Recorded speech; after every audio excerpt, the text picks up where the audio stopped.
Vamos dedicar o shiur de hoje para a Shlema de Hersh Cohen Ben Pnina. É o Elvio, que ele está todos os shiurim aqui do presente desde o coronavírus. Está presente todos os shiurim. Leilu Nishmat Zev Ben Yaakov. E então, que ele tenha uma refuah Shlema, está precisando de uma cura completa. Mérito de tanto estudo de Torá e amor ao próximo que ele tem, que Hashem dê para ele, se Deus quiser, uma refuah. Shlomo HaMelech, quando ele construiu Beit HaMikdash, ele construiu da forma mais luxuosa possível, dentro das diretrizes que ele tinha recebido do pai dele. Então, por exemplo, ele forrou, colocou as paredes todas do Beit HaMikdash com ouro, coisa que não era necessária. Ele fez tudo o mais belo possível para Hashem. E aí, ele recebe uma mensagem do profeta chamado Ahia Ashiloni. Esse Ahia Ashiloni é um profeta tipo Eliyahu Hanavi. Ele volta e aparece em determinados momentos da história. Não tem a história como Eliyahu que ele né, sobe aos céus, etc. Mas ele é um ser, digamos, um tzadik acima da questão temporal. Então ele aparece em diversos lugares em épocas diferentes. Então esse Ahi Ashiloni, nesse momento ele era, digamos assim, de carne e osso. Depois ele volta como anjo, parecido com Eliyahu Navi. Ele dá para ele uma mensagem de Hashem. Tá? Ele fala o seguinte: mesmo que você construa o edifício mais elegante, a minha Shekhinah, a minha presença, Hashem fala, vai estar nele dependendo do cumprimento das mitzvot do povo de Israel. E aí eu vou fazer aquilo que eu já tinha prometido para o teu pai, e teu pai falou para você, Hashem, o Davi tinha falado para ele antes dele falecer, de que enquanto o teu reinado vai se estabelecer, enquanto você ouvir as palavras de Hashem. Então essa frase é muito importante, que às vezes a gente, vamos imaginar, estou construindo um belo templo, blindado, totalmente indestrutível. Isso não é nada. Isso é um investimento extremamente superficial. Então, apesar que ele estava fazendo tudo isso com a intenção de servir a Hashem, não estava fazendo por ele, tanto é que a gente vai ver daqui a pouco o palácio que ele fez para ele fez muito menor e demorou muito mais, ele não fez com todo esse capricho, mas ainda assim Hashem falou e deixou claro a mensagem. O investimento tem que ser na parte espiritual. Não quer dizer que a parte material precisa ser feia, muito bom, mas não se apoie nisso. E aqui a gente tem uma lição muito grande. Alguém me perguntou recentemente sobre um casamento. E que é um casamento judaico, pela Torá. Você faz um casamento, né? Você não faz para 10 pessoas. Você chama os amigos, você chama as pessoas. O que é um casamento? Como você deve fazer? Qual que é o pensamento? Como deve ser a diretriz de quanto pagar por uma festa, por exemplo? Então, a diretriz é que ela seja rica espiritualmente e boa, bonita fisicamente. O foco principal tem que ser parte espiritual. Quer dizer que a festa tem que estar feia? Quer dizer que tem que estar pequena? É uma mitzvah muito grande. Você deve divulgar. Antigamente o casamento era como se fosse uma procissão. Se passava pelas ruas, as pessoas iam juntando, iam participando. É fantástico a mitzvah. Mas quando chega em decisões supérfluas, onde você vai gastar muito mais para uma coisa que é completamente supérflua, então você guarda esse dinheiro para o casal poder estudar, se desenvolver, até para pagar o aluguel. Então, saber que na nossa vida em geral, nosso foco, podemos ter casas belas, bonitas, e se a pessoa tem Baruch Hashem muito abastada, pode ter uma casa muito bonita, etc. Mas não se esqueça qual que é o principal. O principal é o que você vai colocar dentro. Não é uma casa, e sim um lar. Como você vai tornar essa casa um lar? Nenhum objeto bonito, nenhuma decoração maravilhosa vai fazer isso. O principal tem que ser, acho que a novidade, assim, o ponto que ele está dizendo aqui é que a durabilidade desse lar vai depender da parte espiritual, não da parte material. Então, infelizmente, você vê, às vezes, gastaram milhões e milhões numa festa, só que as famílias estão brigadas, os noivos não estão nem se falando, casaram, mas já, Deus nos livre. Não quer dizer que uma festa bonita, só estou dizendo que o foco principal tem que ser no bem-estar espiritual. É isso que vai trazer a durabilidade de um casamento, de um lar, e assim por diante. O Midrash conta para nós que na estrutura que o Shlomo HaMelech ele construiu, ele fez escombros, ele fez passagens secretas embaixo do Beit HaMikdash, isso por orientação já de Hashem. Por quê? Porque já prevendo, ele sabia que um dia o templo seria destruído de fato. E para que alguns itens do templo fossem preservados, ninguém tocasse neles, então foi feito isso já desde o início do Beit HaMikdash. Se fosse ideia de Salomão, né? Ah? Se fosse ideia dele, porque só tinha um projeto. Ele, assim, nada do que ele vai fazer no Beit HaMikdash ele vai fazer por intuição própria. Ele está fazendo isso pela visão espiritual profética que ele tinha.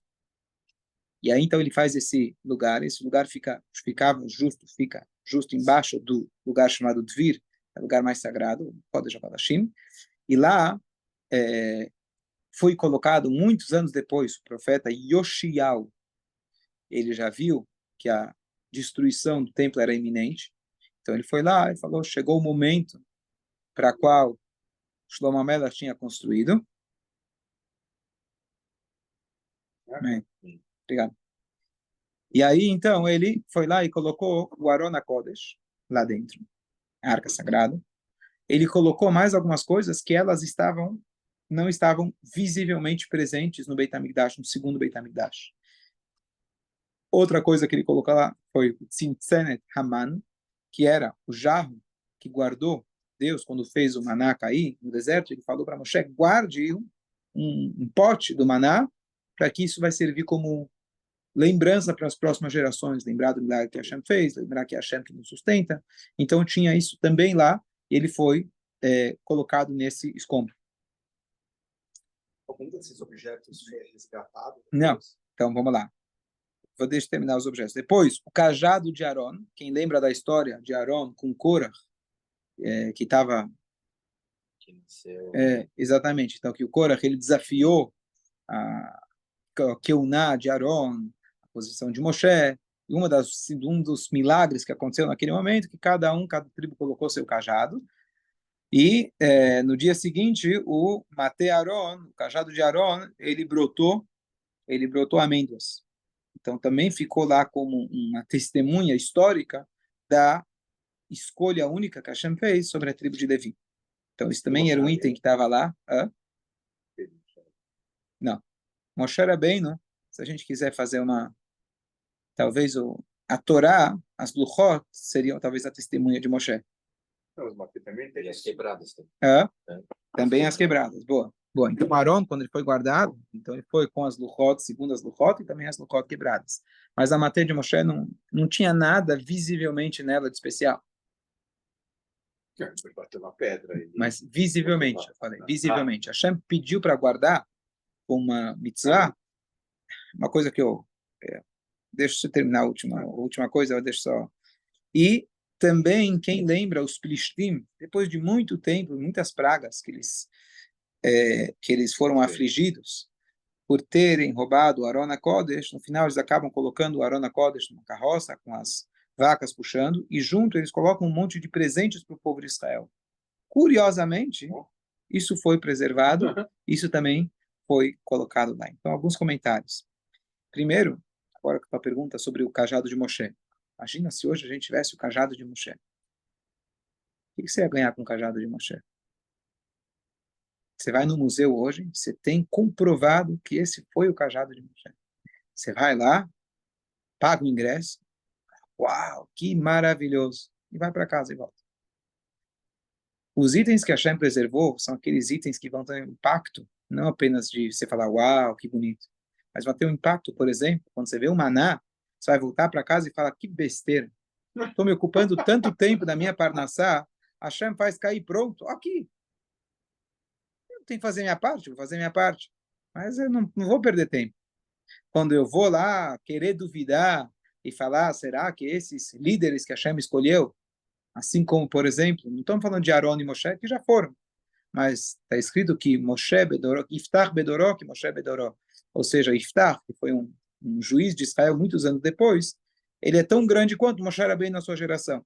Não estamos querendo comparar um com o outro, mas agora ele é o Moshe. O rabino da tua época, mas esse rabino é ralé, vai, vamos comparar o rabino de hoje em dia com, pega lá os antigos. Toda geração fala isso, né? Mas a Torá fala, você vai ter que respeitar o teu rabino, o teu mestre, assim como se fosse Moshe. Então, se ele te manda fazer uma coisa, ele te dá uma orientação. Essa orientação é a orientação de Hashem. Então, esses dois itens de lembrança, faltou um que eu esqueci de falar, que é o Shem na Mishra, que era o azeite com o qual eles ungiram tinha para os reis, tinha para os Koanim, tinha para os itens do Mishkan, etc., foram ungidos com ele. Mas esses itens estão aqui para te provocar alguma coisa, não simplesmente você voltar e falar que bonito.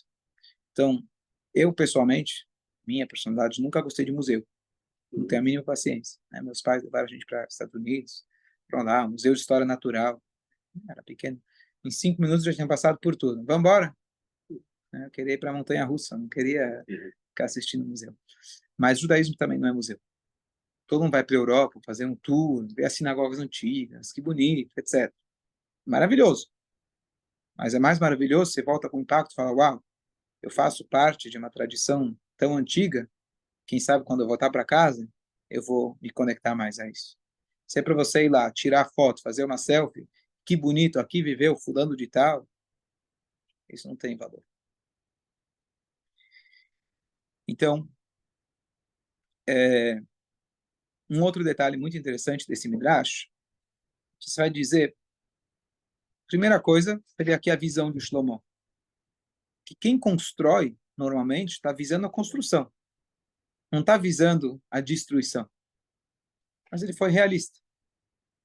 Realista com ajuda, intervenção divina, mas saber de que, infelizmente, esse Beit HaMikdash não vai ser eterno. E aquilo que a gente constrói, o terceiro Beit HaMikdash vai ser eterno. Mas aquilo que a gente constrói, saber que é passageiro. Então, talvez isso também era uma dose de humildade de Shlomo, de saber de que estou construindo, está maravilhoso, e aplicar aquele ensinamento que ele recebeu do profeta, de que isso depende não da construção física, e sim do comportamento do povo de Israel, que já estava, inclusive, previsto na própria Torá, que o povo eventualmente pecaria em Israel. Mas tem aqui uma sihá que o Rebbe explicou muito bonito sobre esses escombros, que é o seguinte: no segundo templo, ele era menos, digamos assim, a presença divina era menos aparente. No primeiro templo, se tinha 10 milagres que aconteciam quando a pessoa ia para o templo. O mais famoso, talvez, é que quando eles ficavam em pé, estavam apertados, quando eles se curvavam, tinha espaço para todo mundo. A fumaça subia reto. Tinha vários milagres que aconteciam. A carne não tinha cheiro, a carne não trazia nenhum tipo de mosca, etc. Vários milagres. O pão ficava fresco, etc. A chuva não apagava o fogo, apesar de ser aberto. Então, esses milagres não estavam presentes de uma maneira tão aparente no segundo templo. Talvez parcialmente sim, eu não sei até que ponto, mas para começar, esses 5 itens que eu falei já não estavam no segundo templo. O segundo templo, ele se corrompeu depois de um tempo. Você tinha o pessoal pagava para virar Kohen Gadol. Era Kohen, mas para virar Kohen Gadol, ele foi dominado pelos gregos durante o momento de Hanukkah, que está chegando logo. Então, ele não tinha a presença de Hashem, o domínio não era nosso, do próprio Eretz Israel. No primeiro templo, a gente estava sob o domínio de Shlomo HaMelech, agora a gente estava sob domínios e sobre a bondade de outros povos. Então, aparentemente, esse segundo templo era um quebra-galho, digamos assim. Mas o Rebbe explica fantasticamente que diz o seguinte: o fato que Shlomo HaMelech, parte integral da própria construção, já tinham esses escombros, então não é que o Aron estava escondido.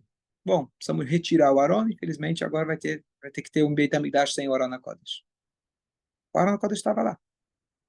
Ele não estava num lugar de segunda opção. Não era um lugar, ele está aqui, mas está escondido. É de primeira opção.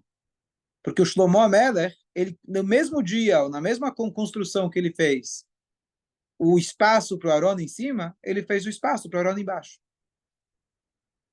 dando para a gente a mensagem de que, às vezes, você não consegue enxergar o Aron HaKodesh e você acha que você está com uma desvantagem, mas da maneira que ele estruturou, apesar de você não poder ver o Aron HaKodesh, isso é um problema teu, digamos assim. Mas o Aron está. E não está num lugar provisório, num lugar que precisa esconder. Já era o lugar dele. Porque quando ele construiu os dois. Então, a mensagem para a gente é muito clara. A gente sabe que a Shekhinah, a presença de Hashem, não saiu, nunca saiu de lá. Continua lá. E apesar da gente, infelizmente, não ver a presença de Hashem como era na época do templo, isso não muda o fato. Hashem está presente, Hashem está aqui com a gente. Se eu faço mitzvah e eu não enxergo o impacto dessa mitzvah, se eu estudo o Torá, não enxergo necessariamente o impacto desse estudo, não muda o fato de que a Shekhinah está lá presente.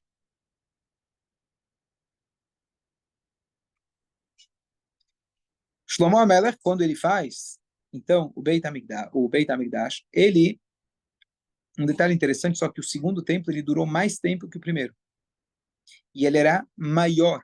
Ele tinha todo um espaço a mais. O primeiro templo, templo de Salomão, assim, chamado, ele era menor, tinha toda uma área chamada Ezrat Nashim, que é a área onde as mulheres entravam, né, para as festas, etc., que isso não tinha, foi um anexo no segundo templo. Então, o segundo templo teve vantagem sobre o primeiro. A outra vantagem que teve, que ele foi construído não por inspiração divina. Teve inspiração divina, mas não no nível do rei Shlomo. Foi, na verdade, Ezra, que veio, Ezra e Nehemia, que vieram da Babilônia, tiveram que convencer a turma, pessoal, vamos fazer aliar.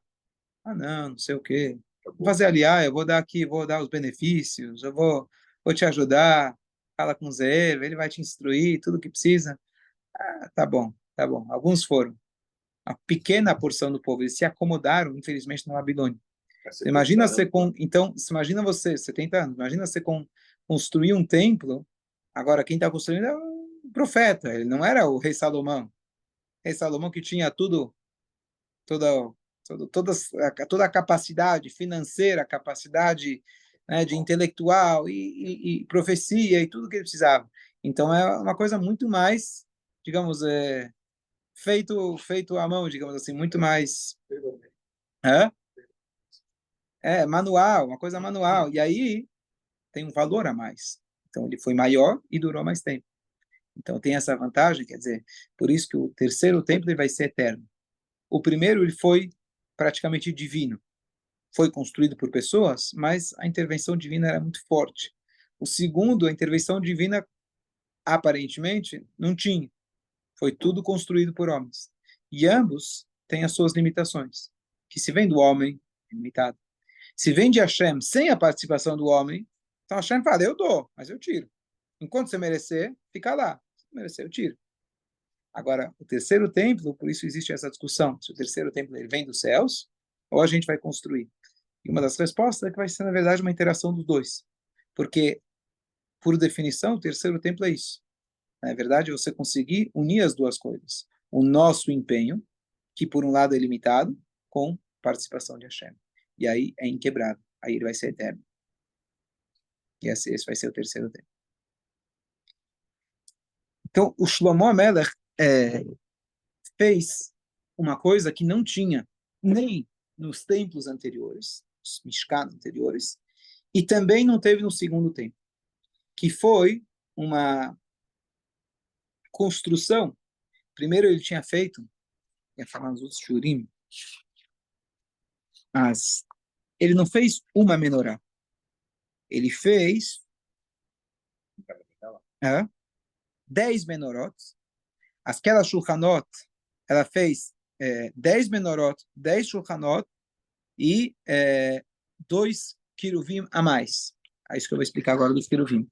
Aqueles famosos queruvim, que é aqueles dois bonecos, formatos de anjo, de ouro, que ficava esculpido em cima da tampa do Aron HaKodesh, ele fez 2 desses gigantes, grandes.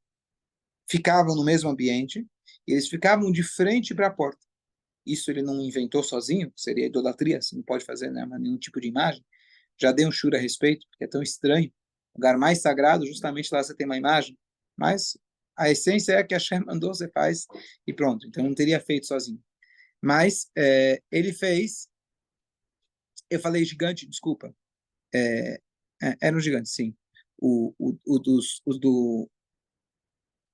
os que estavam presos na tampa, eles tinham 10 tefachim, 80 centímetros.